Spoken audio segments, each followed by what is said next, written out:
চাওকচোন দাদা, এই পাহাৰৰ পৰা ঘাঁহ কাটি আনি আনি গাখীৰ বৰাওঁ, আৰু এই গাখীৰ এই ছাত্ৰবিলাকক খুৱাই এওঁলোকৰো মাথা বৰালোঁ। আজি এওঁলোকে ক'ব ধৰিল তোমালোকে বিদেশী হয় বুলি। যদি মই অসমীয়া কথা কওঁ ন, এওঁলোকে নেপালী বুলি ধৰিবই নোৱাৰে মোক। তোমালোকে ইলেকশ্যনৰ আগে আগে আমাৰ দৰে কিছুমান শিল্প সাধনাত ব্ৰতী কিছুমান ব্যক্তিক বিভ্ৰান্ত কৰি তোমালোকৰ মুনাফা আদায় কৰা।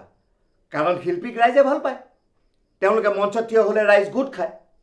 কিন্তু ইলেকশ্যন জিকাৰ পিছত তোমালোকে সেই শিল্পীসকলক খবৰ ৰাখানে?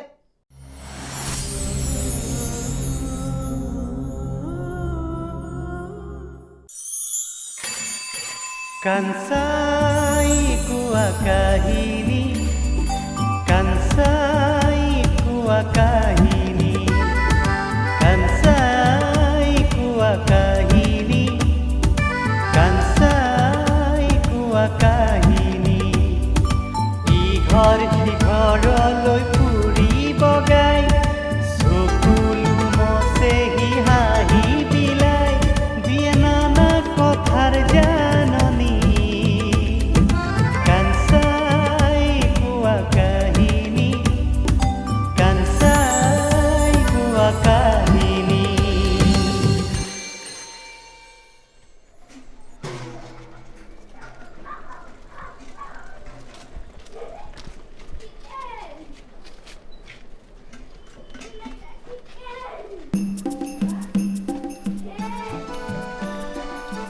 অ' দাদা, এইবাৰ দেখোন ধুনীয়াকৈ লাইট সজাইছে দেখোন, পুৰা ধিক লাগি আছে দেখোন।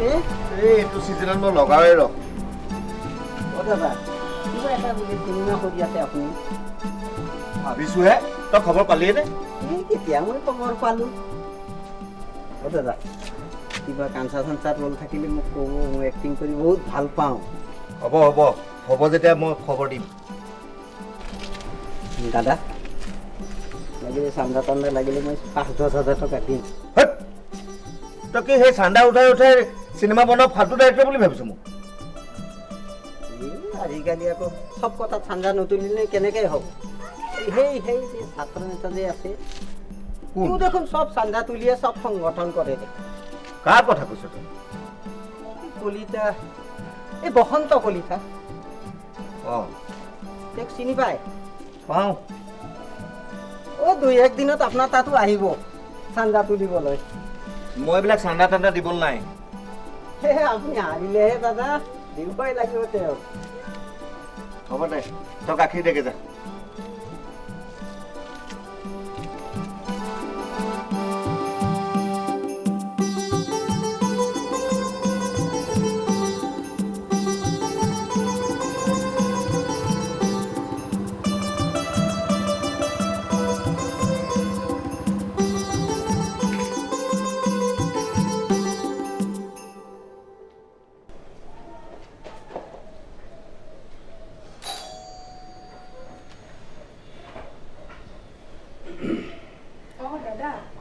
ভণ্টি দেউতা আছে?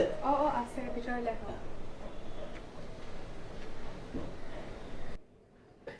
দাদা, বসন্ত বহা বহা বহা।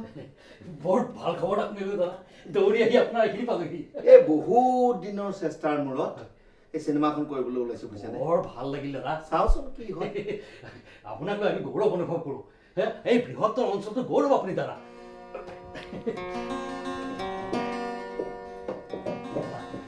আপোনাৰ পৰা হেল্প বিচাৰি আহিছোঁ। হেল্প? কিবা সেই ৰোল চোল কৰিম বুলি ভাবিছা নেকি? আমিনো এতিয়া আৰু ক'ত এক্টিং কৰিম? মানে দাদা, আমি এটা নতুন পলিটিকেল পাৰ্টি কৰিম, তাৰ বাবে আপোনাৰ অলপ হেল্প লাগে দাদা। আমিতো আৰ্টিষ্ট মানুহ, আমি কি হেল্প কৰিম? পাৰিব দাদা, পাৰিব। মই শুনিছোঁ নহয় আপোনাৰ চিনেমাখনত বোলে অসমীয়া ইণ্ডাষ্ট্ৰীৰ বহুত গ্লেমাৰ থকা আৰ্টিষ্ট চাইন হৈ গৈছে। দাদা, তাৰমানে তেওঁলোকক যদি আমাৰ দললৈ লৈ আহিব পাৰে নহয় দাদা, আমাৰ দলটোৰ মানে পাব্লিচিটিটো বাঢ়ি যায় নহয়। ভাল হ'ব দিয়কচোন। কিন্তু মই ক'লে সিহঁতে মানিব জানো? মানিব, আপোনাৰ কথা নেমানিবনে? তাৰবাবে আপোনাৰো প্ৰফিট নহয়। মোৰ কি প্ৰফিট?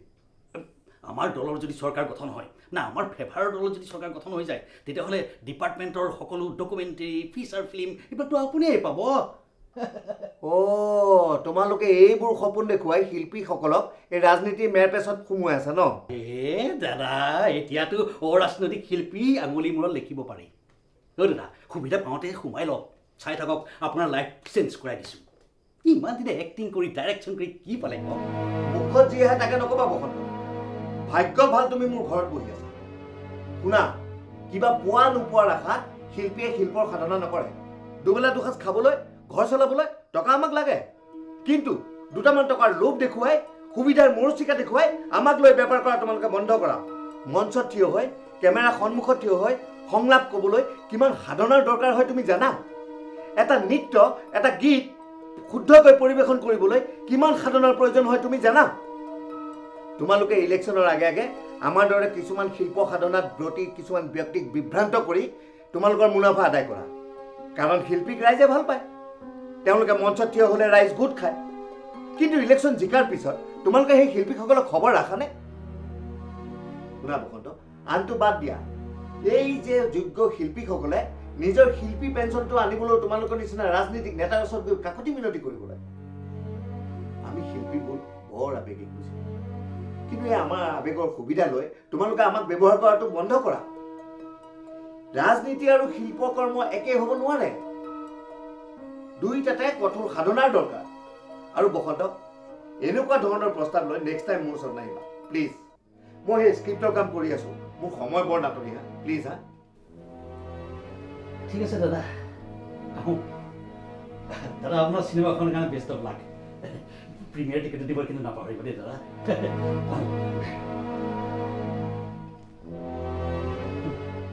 শিল্পীক কিনিবলৈ আহিছে।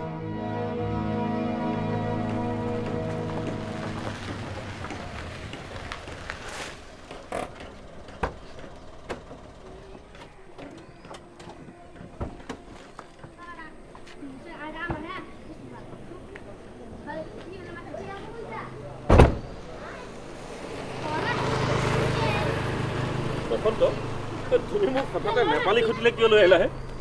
মই দাদা সংগঠন খুলিবলৈ ফাণ্ড নালাগিব জানো?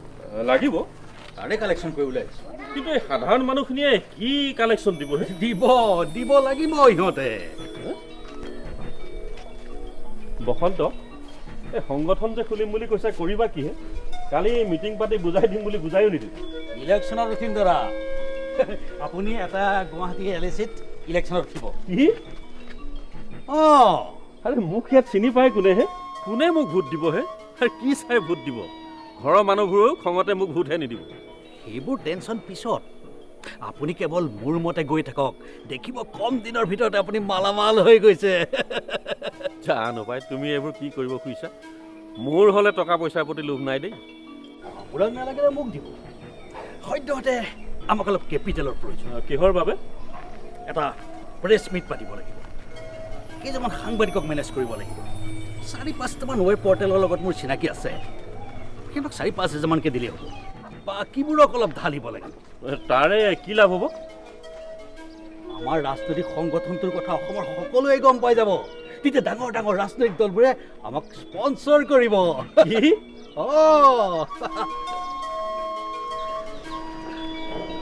দাদা, বিৰোধীৰ ভোট ভাঙিবলৈ সিহঁতে আমাক ব্যৱহাৰ কৰিব, আৰু আমি অংকৰ মালিয়ালৈ বহি যাম। ইলেকশ্যনত যে আমি জিকিব নোৱাৰোঁ সেইটো ময়ো জানো, আপুনিও জানে, সকলোৱে জানে। বসন্ত, তুমি কিন্তু বেছ মাথা মাৰি অংকবোৰ কৰিছা দেই। দাদা, ৰাজনীতিত মাথা আৰু অংক দুয়োটাই প্ৰয়োজন। মই কিন্তু কথাবোৰ বৰ সুবিধাজনক দেখা নাই। এই মহন্ত দা, আপুনি এনেই টেনশ্যন লয়, মোৰ ওপৰত ভৰসা ৰাখক।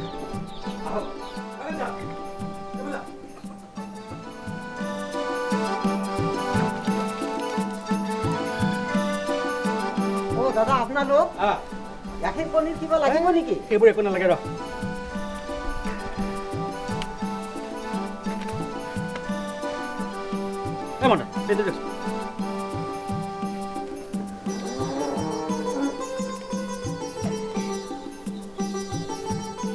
মনদা, এইখিনিত এটা চহী মাৰক। মোৰ চহী? এইখিনি মাৰক। বঢ়িয়া।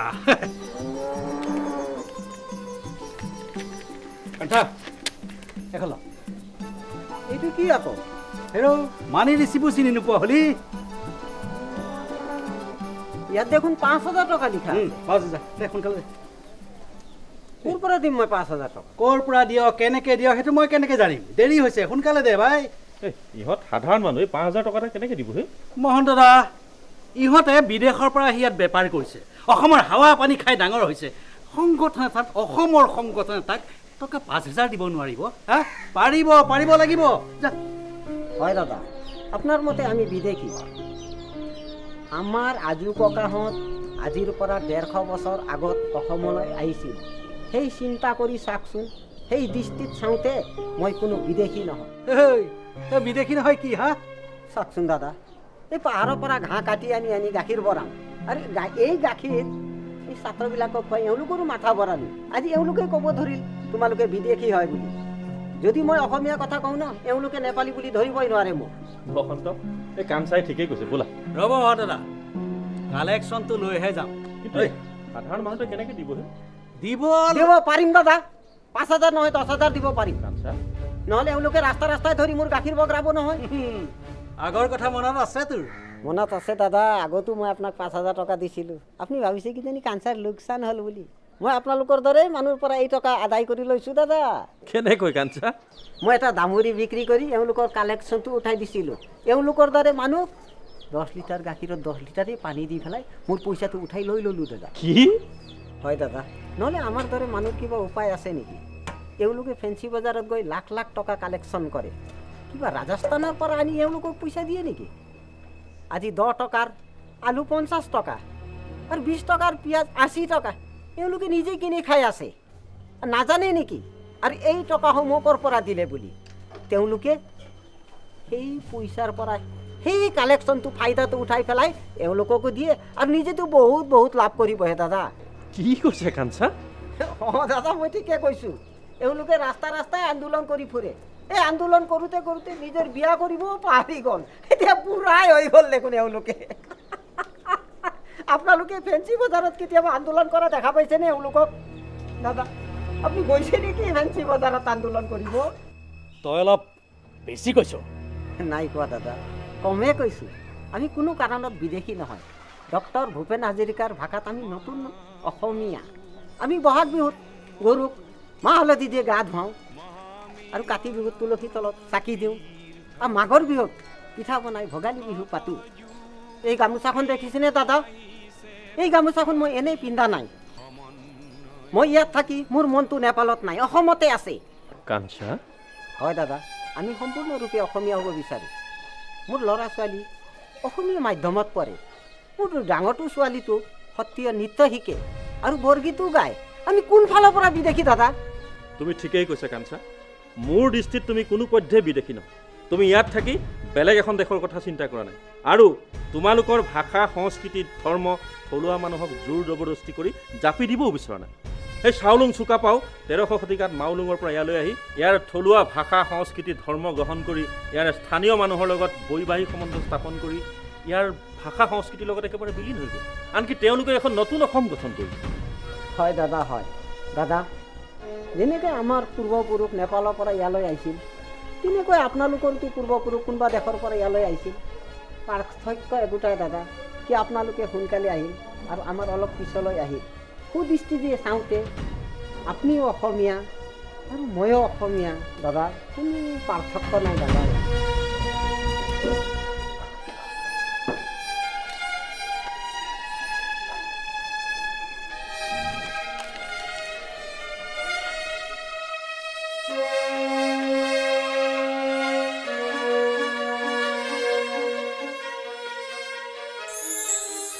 আমি অসমীয়া নহওঁ দুখীয়া, কিহৰ দুখীয়া হ'ম? সকলো আছিল, সকলো আছে, নুগুনো নলওঁ গম সদপ্ৰিয় ৰাই। আপোনালোকে কাঞ্চাই কোৱা কাহিনী নিশ্চয় চাই আছে। যদি চোৱা নাই যদিও কৃষ্টিপথাৰ ইউটিউব চেনেল ছাবস্ক্ৰাইব কৰিব, আৰু প্ৰত্যেক সোমবাৰে আপোনালোকে উপভোগ কৰিব কাঞ্চাই কোৱা কাহিনী। নমস্কাৰ। কাঞ্চাই কোৱা কাহিনী।